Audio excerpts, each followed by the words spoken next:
Hi guys, welcome back. I'm Maya with Simply Bloom. So I already filmed the video that you're about to see, and I was going back through it, and the beginning part of the video is just it was a little crazy. I was like everywhere and I wasn't making sense. So I'm just gonna redo the beginning part real fast, but that's why I'm dressed differently in the rest of the video, because it was all over the place. So hi, welcome. Today we're doing a few things.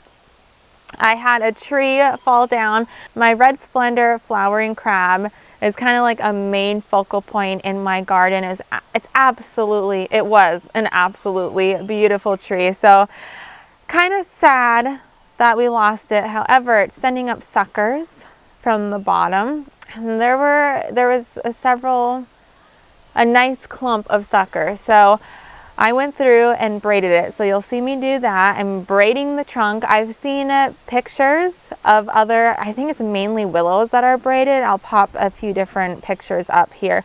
They're beautiful. There's some where there's a lot of space between the braided sections, so it looks kind of like a lattice, and then there's some that are braided more tightly. So I'm going to take you with as I braid the flowering crab, and then I'm also going to pop in some seedlings that I still have to get in the ground. Should have done like a month ago. And then also I set up a gazing ball. My dog, bless his soul, keeps using my plants for his personal bathroom, and he's killed a couple. And he just killed another plant. It's at a point in my raised bed. So I'm going to put up a gazing ball. So you will see all this in the video. Also, I injured my foot quite well. I don't know what I did with it. I've had stress fractures before. It doesn't feel like a stress fracture. The bottom of my foot's completely fine. I can walk around totally fine when I'm barefoot. It's the top of my foot. The top of my foot's very swollen, very sore. That's why I'm not wearing shoes. I have sandals on in the video, but that is why I'm not wearing shoes, and that's also why I probably won't be doing any planting for a few days to give my foot time to heal properly. But let's jump into the video. I'm going to show you my red Splder tree that fell down first. All right, here's the tree that we lost. This is a red Splder flowering crab, and many of you know this is my favorite tree.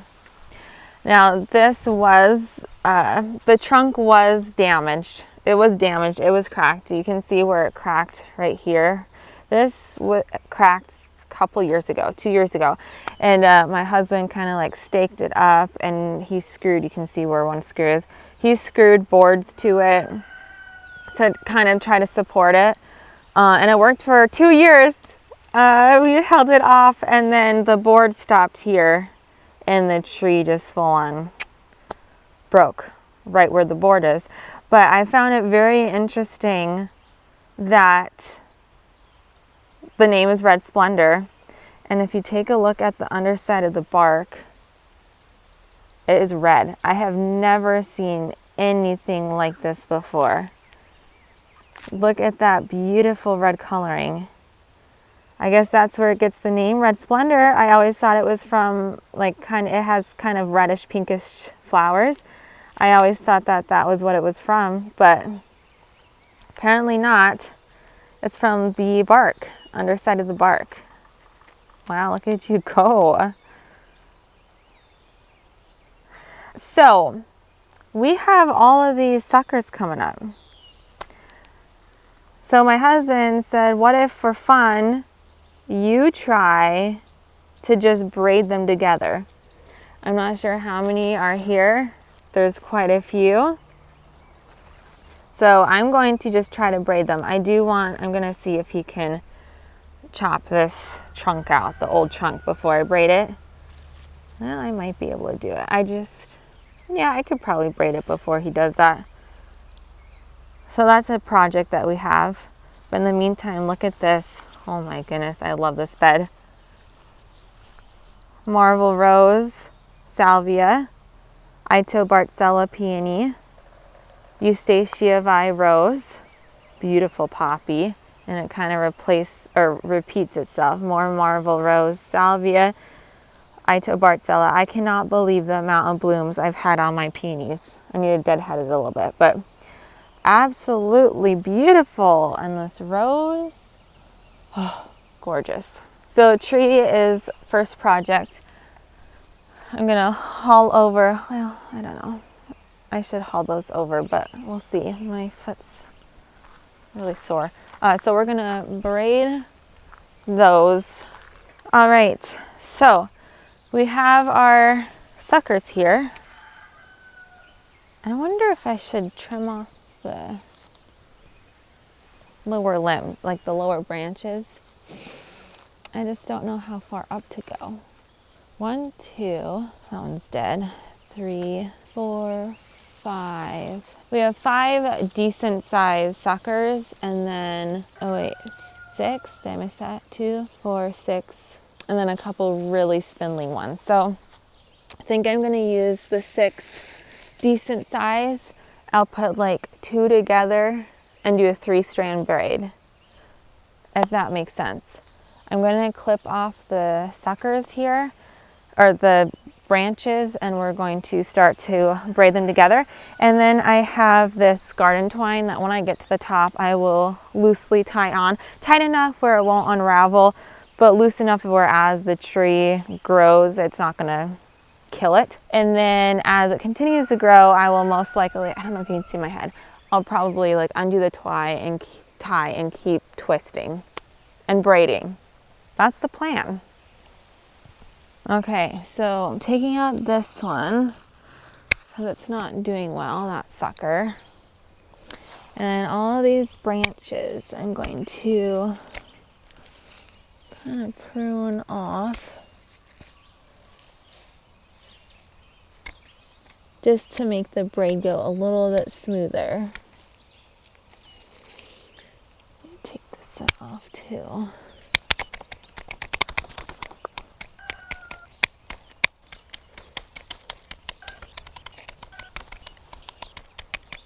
Okay, suckers are cleared off. So I'm thinking if I do like 3 groups of 2, so we have 2, 2, 2, and then I'm just gonna start braiding.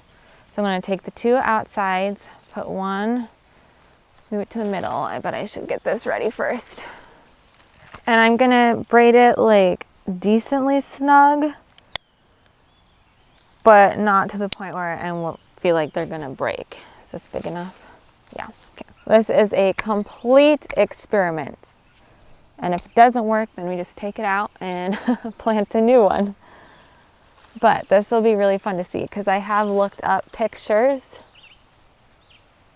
of braided trees, and they are really, really interesting looking. All right, so I'm gonna bring that in. Put it into the middle, and then bring the other outside into the middle, and just repeat the process. Oh, these tops are getting tangled.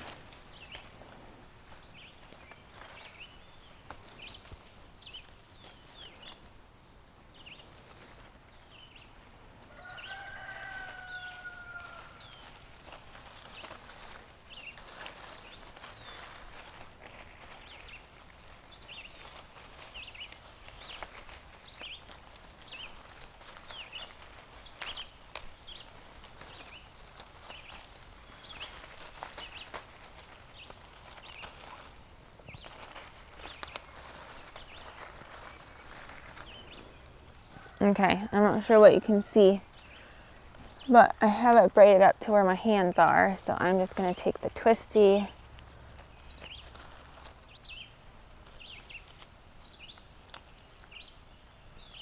all right, I think that's going to look real cool.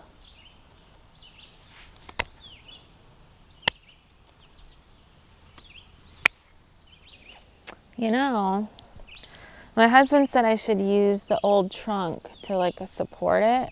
Or I could kind of pull it up to the trunk. I could do that, I guess, but it looks kind of messy. Or maybe like a T-post stake and then whack off the old one. Here's a little bit closer of a look. I wish the ends were tighter, but they're spaced so far apart, and then you can kind of see they just kind of like braid themselves together, and it needs to be more upright like that. This could be something very unique looking. You never know. All right, I'm gonna just move on to the planting, and then I'll do something with all the branches down in a little bit, but we're gonna start planting. And then here are the seedlings we have to plant out. There's a bunch of sunflowers. We're gonna pop those into the cut flower garden. And then I have a pastel mixed gomphrena, which is already starting to bloom. And then for marigolds, I have white swan, which I'm very, very excited about. I might pop that in a flower bed. And then I have giant orange, giant yellow, and then key lime marigolds. I might put the key lime with the white swan in the flower bed with the gomphrena, just to add a little bit more color.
Okay, you guys, it is several hours later because this morning when I started planting the seedlings, I bent down right at the wrong angle and just heard this pop and pain shot through my back, and I had to just stand there for a few minutes just struggling to breathe.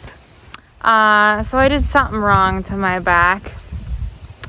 It's still very, very sore, very, very tender, but it's feeling a whole lot better than it was. I still have to be very, very careful. So I planted the gomphrena just along the driveway there. I planted the white swan marigolds here, and I can tell my back is about done currently, but there's one other thing that I want to do.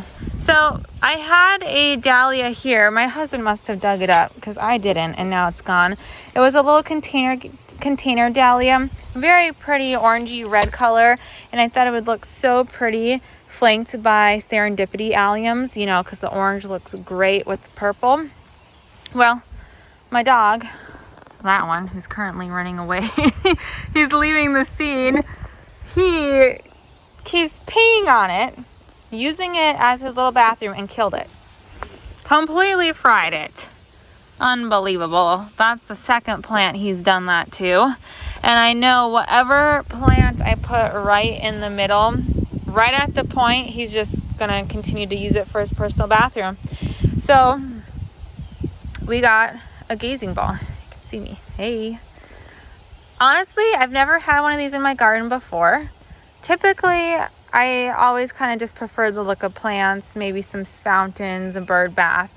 Some a little less bold, but it was my husband's idea. We actually found the stand in a free pile on the side of the road, picked that up, and he's like, you know what, that'd be perfect for a gazing ball. I don't think it's actually meant for a gazing ball, but that's what we're using it for. I wonder if it was like a bird bath maybe. I'm not sure, but got it for a gazing ball. I wouldn't mind if the gazing ball sat up a little bit more, but anyways, I'm just gonna scoot that forward and put it right there. I was gonna dig up the plant, but that's gone, so we'll just move it forward a little bit.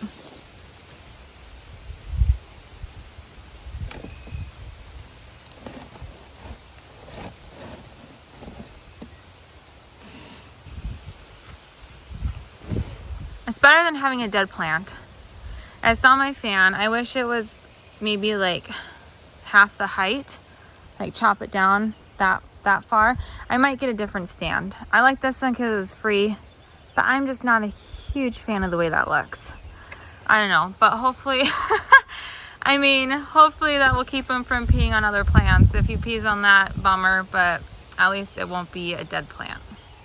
All right, you guys, I wanted to get so much more done today, but that's just all I'm gonna do. I'm gonna take care of myself. My foot is really starting to cause issues. I can't even like put my sandal on all the way.